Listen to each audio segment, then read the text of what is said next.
영국에서 철도 투자는 그 당시 국가 GDP의 10%를 넘었습니다. 아직 미국 GDP의 10%는 넘지는 않거든요. 그런 부분에서 그러니까 절대적인 액수로는 인류 최대의 인프라스트럭처에 대한 투자라고 볼 수가 있는 거고요. 이것은 경제의 기본 질서를 지금 바꾸려고 하는 시도들이 미국과 중국 중심으로 지금 진행되고 있기 때문에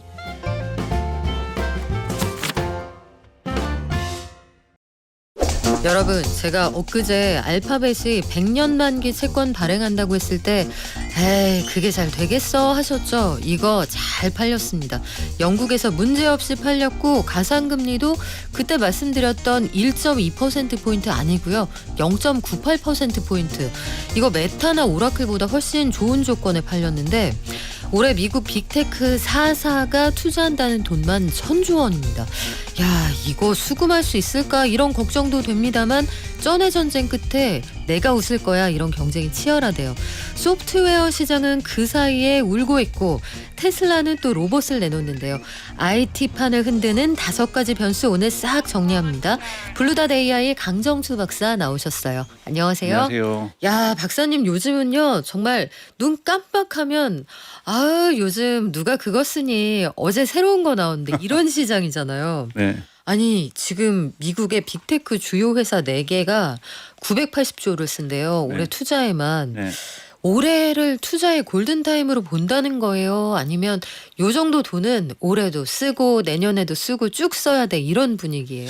계속 써야 되지 않을까 싶습니다. 흐름을 볼 때는 2024년에 미국의 빅테크 4개 기업 네. 알파벳, 아마존, 마이크로소프트, 메타가 썼던 돈이 한 미국 달러로 해서 한 2천억 달러를 썼었고요. 작년에 이제 4천억 달러를 넘어섰었거든요. 올해 이제 드디어 6천억 달러를 넘어섰습니다. 6천억 달러 여러분 어떤 규모냐면 네. 독일 정부의 전체 1년 예산보다 큽니다. 그리고 스웨덴의 GDP보다 높습니다. 그러니까 이런 거의 일국이 움직이는 규모로 4개 기업이 그러니까. 전 세계에다가 지금 인프라스트럭처라고 하는 AI에 대한 투자를 지금 하고 있다라는 거고, 이러다 보니까 작년까지는 이 정도면 좋아 잘하고 있어 하다가 이렇게 많이 하는데 근데 돈은 언제 벌 거예요? 라는 질문들이 네. 투자자들 사이에서 나타나고 있다 보니까 이제 찬반 논쟁들이 있는 거고, 작년 여러분 아시겠지만 마이클 베리 같은 사람들이 이걸 비판하면서 무언가 문제가 있다, 버블이 끼었다, 뭐 이런 식의 어떤 논쟁들도 계속해서 지금 나타나고 있습니다. 그러니까요. 아니 마이클 버리 그 양반은 좀 올라갈 만하면 자꾸만 고춧가루를 뿌리고 또 무서울 때 네네. 그봐 내가 이럴 줄 알았어 이러는데 아무래도 쇼세에 걸고 있나 싶기도 하고.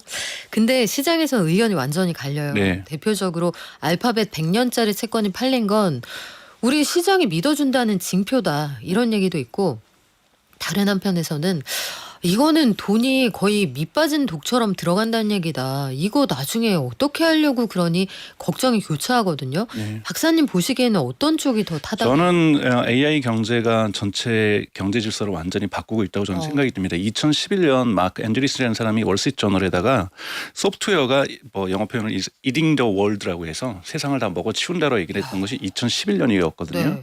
그래서 영어 표현에서 eating이란 그러니까 먹는다는 단어가 들어가면은 완전히 질서를 바꾸는 중심축이 소프트웨어라는 거였는데. 잡아먹는다 여기 네, 가까운 그렇죠. 거죠. 근데 이 소프트웨어가 이제 AI에게 잡혀먹히는, AI가 eating the world.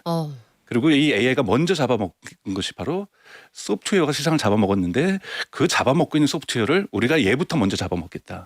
이런 형국이 지금 전개되는 것이고, 여기에는 사실은 GDP 기준의 어떠한 인프라스트럭처 투자는요 절대적으로 많았던 건 철도였어요. 철도. 영국에서 철도 투자는 그 당시 국가 GDP의 10%를 넘었습니다. 아직 미국 GDP의 10%는 넘지는 않거든요.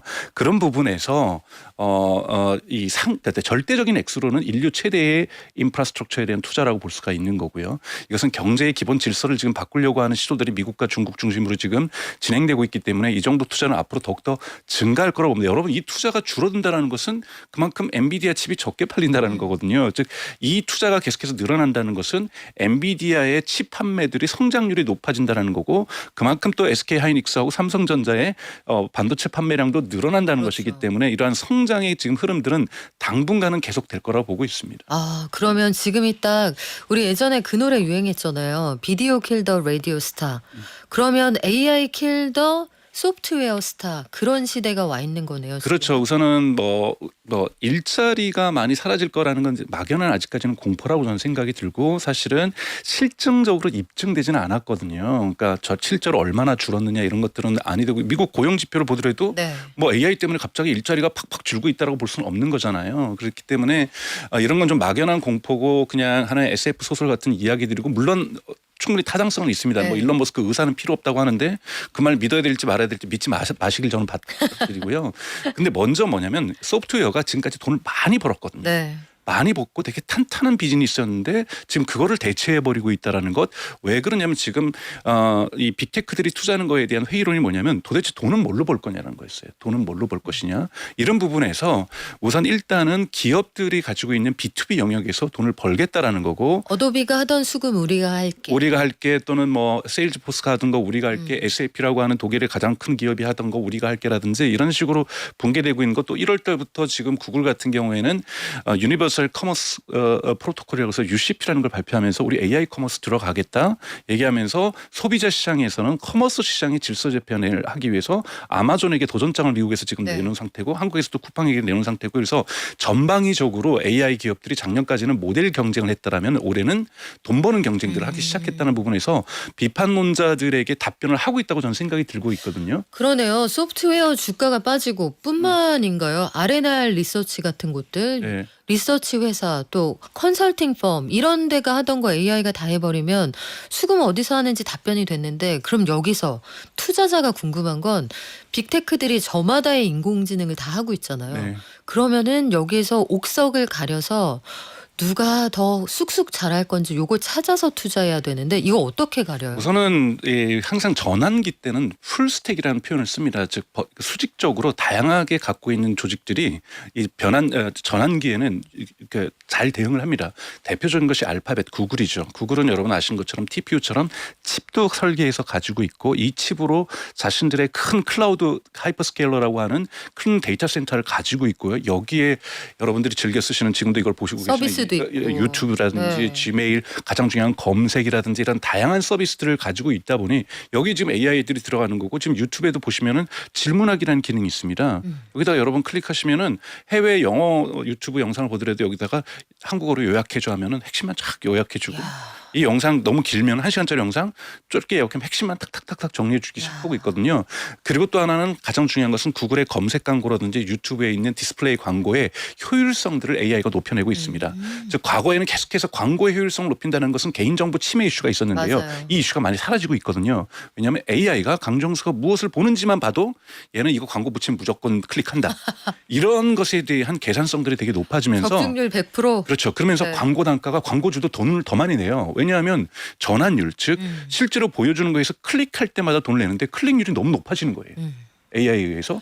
그러다 보니까 지금 메타도 마찬가지고 구글의 광고율이 높아진다. 그래서 이러한 풀스택을 갖고 있는 알파벳이 대단히 유리하다고 볼 수가 있고 또 하나는 올해 이제 엔스로픽 지금 큰 바람을 일으키고 있는 네. 클로드하고 있는 이 기업이나 오픈AI로 반드시 상장이 들어갑니다. 왜냐하면 누가 먼저 상장할지가 중요하거든요. 왜냐하면 상장 두 번째로 하면 밀리게 될 거예요. 지금 엔스로픽이 그 테슬라 CEO인 일론 머스크가 가지고 있는 XAI, 네. 스페이스X 합친 거보다 네. 시장 가치 평가액이 더 높아요. 그렇죠. 더 높고 2028년이 손익분기점을 그들은 제시하고 있고 오픈AI는 여러분 2030년 스스로 자기네들 목표하고 있는 것이 2030년 목표예요. 그만큼 다른 건데 이유가 이런 부분들에서 이제 결들이 나눠지고 있는데요. 클로드 같은 경우에는 엔스로픽 같은 경우는 저는 B2B 기업이라고 생각해요. 네. 이런 것을 버티컬 AI라고 하는데 기업들이 많이 쓰는 돈 많이 버는 AI를 지금 만들고 있는 거고 맞아요. 오픈 AI는 소비자들이 쓰는 그래서 이걸 허리촌탈 AI라고 하는데 수평적 AI라고 해서 다양한 소비자들과 기업들이 쓸 수 있는 시장은 더 큽니다. 하지만 몸이 너무 큰 시장을 움직이다 보니까 수익을 내기가 되게 어려운 거죠. 그리고 어디구나. 투자도 많이 해야 되는 네. 거고 그러다 보니까 지금 엔비디아 투자도 받아야 되고 AMD 투자도 받아야 되고 덩치가 커지는 거죠. 근데 엔스로픽은 처음부터 보안을 강조했고 안전을 강조하면서 기업부터 돈 많이 쓸 수 있는 기업부터 하나하나씩 치고 들어가는 시장 전략이 달라지면서 시장이 드디어 AI 시장이 분화하기 시작하고 있다. 이런 누가 부분에서 이길 것 같아요? 저는 둘 다 공존할 겁니다. 오픈AI가 여러분 만약에 실수하거나 망하거나 정체되면요. AI 버블 터집니다. 지금 보세요. 지금 오픈AI는 좋건 싫건 AI 경제의 상징이에요. 네. 이 상징인 친구가 무너지기 시작한다. 그럼 여기에 판매될 엔비디아가 지금 계획하고 있는 것이 오픈AI에게 10기가와트 데이터 센터를 지을 돈을 투자하겠다라는 거예요. 그걸 엔비디아 칩을 살 거 아니에요. AMD는 6기가와트, 여러분 1기가와트가 원자력 발전소 한 기입니다. 네. 그럼 둘이 합쳐서 16기가를 지금 반도체를 쓸 건데 여기서 오픈AI가 저희 못하겠어요. 더 이상 접을게요 하는 순간 안 돼. 접지 마. 쭉 펴. 그렇기 네. 때문에 어느 정도의 공존책에 가는데 순서가 좀 바뀌고 시장의 성격이 조금씩 변하면서 변화될 거라는 거죠. 제미나이 같은 경우는 여유가 있죠. 구글은. 네. 왜냐하면 당장 유튜브하고 검색에서 떼돈을 벌고 있으니 우리는 당장 수익하는 천천히 갈 테니까 소비자들에게 차라리 광고 볼 바에야 우리 거 쓰세요. 오픈AI는 광고를 봐야만 우리 걸 쓸 수 있습니다로 갈 거고 이렇게 해서 시장이 2026년은 좀 더 성격들도 명확해지는 그렇다고 해서 저희 어머니가 클로드 아무리 열풍이 일어날 때 쓸 일은 없거든요. 클로드는 점점 네. B2B 개발자들 기업이 쓰는 AI로 전환된다라는 거죠. 이런 변화들을 좀 보실 필요가 있고요. 그러면서 이제 마이크로소프트 같은 경우에는 지금 많이 비판을 받고 있는 것이 네. 주가도 많이 떨어지는 것이 AI 기업이면서 기업들에게 데이터 센터를 져서 기업들에게 AI 상품들을 판매하고도 있지만 스스로 또 소프트웨어 기업이거든요. 맞아요. 오피스라고 하는. 네. 그리고 다양한 기업용 솔루션을 만들고 있는데 여기가 지금 클로드에게 공격을 받고 있으면서 마이크로소프트의 주가가 떨어지고 있는 겁니다. 이것을 마이크로소프트가 어떻게 방어할지 전략을 제시해야 되는데 이것도 좀 불투명합니다. 그래서 지금 소프트웨어 기업들이 아까 제가 말씀드렸던 것처럼 AI가 먼저 먹어치우고 있는 것은 일자리가 아니라 전통적으로 돈 벌고 있는 소프트웨어, 전통적으로 돈 벌고 있는 커머스, 아마존과 쿠팡과 네이버 스토어. 그래서 이미 돈 잘 벌고 있는 기업부터 치고 들어가는 거예요. B2B에서는 소프트 기업을 치고 들어가는 거고 네. B2C 영역에서는 AI 커머스 영역 그걸 들어서 커머스를 치고 들어가는 거고 이런 식으로 시장을 각계격파하고 있다는 것. 그 변화가 본격화되는 것이 2026년이 될 거라고 보고 있습니다. 그래요. 뭐 뺏어올 게 있어야 그래야 거기부터 들어가겠죠. 그렇죠. 새로운 시장, 휴머노이드라든지 자율주행이라든지 이건 새로운 시장을 만드는 건데요. 새로운 시장도 가지만 이거는 이길지 질지 그리고 언제부터 돈 벌지가 불확실한데 이미 돈을 잘 벌고 있네 쟤네들. 우리가 AI로 무장해서 뺏어와야지. 지금 먹히고 있는 거고 투자자들도 이거 가능하겠는데 그렇죠. 이 정도는 충분히 뺏을 수 있겠는데 올해부터는 뺏기겠는데 뺏어야만 나는 이 투자들 구글에 투자했던 것 엔트로픽에 앞으로 투자할 마음을 갖고 계신 분들에게 박수를 칠 거고 네. 이 뺏기는 조직에서 투자했던 거 그리고 지금까지 돈 많이 벌었거든요. 투자자들도 사실은 그 소프트웨어 기업에 지난 10년 동안 투자해서 돈 많이 벌었어요. 그렇죠. 주가가 많이 상승했으니까 이제 이거 팔아서 차익 실현하고 이 돈으로 새로운 AI에게 투자해야지 스페이스 상장한다던데 이거 투자할 돈 미리 쟁겨놔야지 현금 이런 식으로 지금 흔히 말하는 투자의 로테이션이라고 얘기하는데 네. 섹터 로테이션이라는 말을 쓰고 있잖아요. 이 부분들이 지금 미국에서 발생하고 있으면서 소프트웨어 주가는 저는 당분간 횡보 내지 하락 국면을 벗어나긴 좀 어려울 가능성이 높다고 보고 있습니다. 그렇군요. 그러면 이런 것들을 염두에 두시고 투자 원칙 세워보시면 도움이 될 것 같은데 아니 요즘에 중국 반도체를 빅테크들이 사다 쓴대요. 미국에서. 네. 왜냐하면 한국에 너무너무 물량이 달리는 데다가 이게 가격을 흥정하기에도 없어서 못 파는데 조금만 깎아줘. 어림도 없잖아요. 네. 그러면 저렴하게 팔겠다고 하는 중국 거 좀 사다 쓴다는데 이거 괜찮아요? 뭐 여러 가지 논쟁이 있습니다. 네. 뭐 보안상의 논쟁도 있지만 어쩔 수 없이 선택해야 되는 이유가 여러분들이 그냥 지금 여러분들 쓰시는 이커머스 사이트에서 LG 노트북 그램을 한번 찾아보세요. 가격이 얼마나 뛰었나. 와. 신학기 때 지금 아이들을 지금 노트북 사야 전부 되는데. 다 3자로 시작해요, 박사님. 네, 그래서 요즘 네. 이 노트북이 내가 봤던 그 노트북이 마저 혹시 사양이 좋아진가? 사양은 거의 비슷해요. 아 옛날에 자기가 쓰던 컴퓨터에서 램 뽑아가지고 네. 저 용산 갖다 파는 램테크를 하신다잖아요. 네네. 그런 현상이 왜 발생했냐면 우선은 이 여기에 들어가는 저장 장치를 만드는 메모리를 만드는 삼성전자나 SK 하이닉스가 HBM 즉 AI 가속기에 들어가는 AI 데이터 센터로 들어가는 것이 워낙 고수익이고 네. 수익이 좋다 보니까 생산 라인을 이쪽으로 더 맞추는 거예요. 그러다 보니까 전통적인 우리 노트북이나 전통적인 우리 유튜브 보는데도 서버가 필요한 거 거기도 메모리가 들어가거든요. 그렇죠. 이런 데 들어가는 메모리의 생산량이 줄어든 거고요. 그러다 보니까 당연히 가격은 올라갈 수밖에 없는 거고요. 또 AI에서는 HBM만 쓰는 것이 아니라 전통적인 랜드 메모리에 썼던 하드웨어 저장 장치도 SSD도 좀 갖다 쓰기 시작하고 있어요.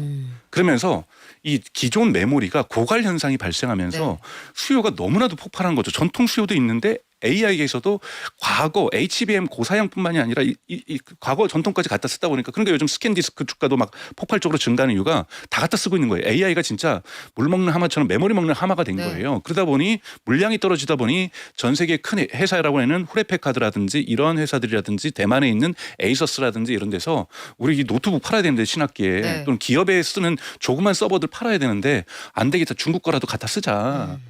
왜냐하면 너무 비싼 거예요. 네. 너무 비싸니까 가격 저항이 생겨서 신학기 때 아이들한테 이 부모님들이 노트북 사주려다가 야 다음 학기에 사자. 이러면 본인들 매출이 줄어들잖아요. 그렇죠. 지금 이 호기에 팔아야 되는데 네.